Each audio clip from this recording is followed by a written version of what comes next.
ఫ్రీగా ఇస్తారు. ఇప్పుడు సైకిల్ వేసుకుని వెళ్తున్నావు స్కూల్కి, అక్కడికే కదా. ఏం సైకిల్ ఏంది ఇది? ఈ సైకిల్.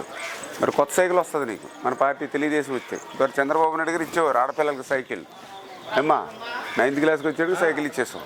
ఇప్పుడు లేదుగా, 5 సంవత్సరాల్లో ఒకళ్ళకి సైకిల్ ఇవ్వలేదు. మరి మళ్ళీ మనం వస్తుంది, నీకు కొత్త సైకిల్ వస్తుంది. మరి సైకిల్ గుర్తు ఓటేయించాలి అందరికీ. ఏమ్మా మరి నెక్స్ట్ నీకు కూడా ఇప్పుడు ఎంతమంది పిల్లలమ్మా? 3 పిల్లలా? ఇప్పుడు 13,000 ఒకరికి కదా వస్తుంది, అంతేనా? ఇద్దరికి రావట్లేదు కదా. ఇప్పుడు మన ప్రభుత్వం వచ్చిన తర్వాత ముగ్గురికి 3 15 45,000 వస్తుంది. ఇప్పుడు అందులో తల్లికి వందనం అని ఉంది. ఏమ్మా చదివావు నువ్వు? ఏం పేరు నీ పేరు?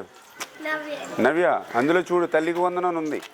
ఒక్కొక్క బిడ్డకి 15,000, ఎంతమంది ఉన్నా కూడా. అంటే 3 బిడ్డలు అంటే 3 15 45,000 వస్తుంది.